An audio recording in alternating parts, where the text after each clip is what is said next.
ทึกความเข้าใจให้มีความชัดเจนปรึกษาหารือโครงก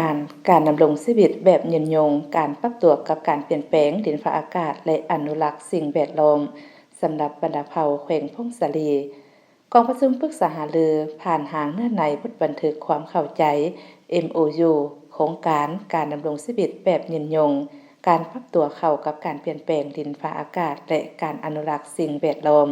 สำหรับชุมชนบรรดาเผ่าอยู่เมืองยอดอู่และเมืองพงศาลีแขวงพงศาลีได้จัดขึ้นให้ตอนเช้าของวันที่13พฤษภาคม2026นี้อยู่ที่ห้องประชุมสั้น1ของแผนกกสิกรรมและสิ่งแวดล้อมแขวง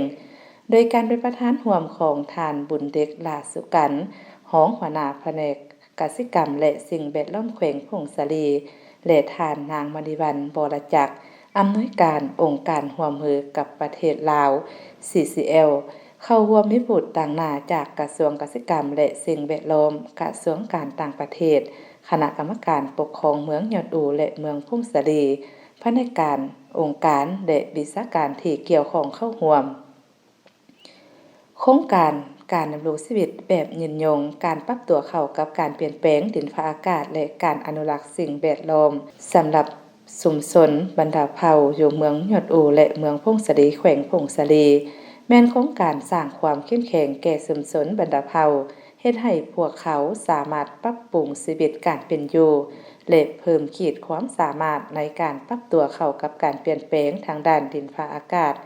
โดยผ่านการส่งเสริมนิเวศกสิกรรมการพัฒนาต้องสู่การค้าและการอนุรักษ์ป่าไม้ก็คือชีวนานาพันธุ์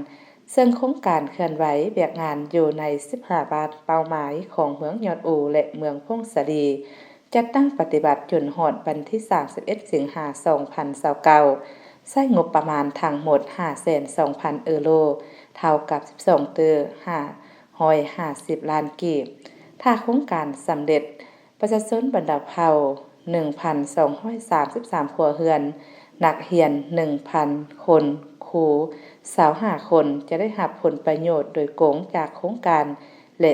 30,000 คนจะได้รับผลประโยชน์โดยทางอ้อมเปลี่ยนแปลงดินฟ้าอากาศและการอนุรักษ์สิ่งแวดล้อมสำหรับชุมชนชนเผ่า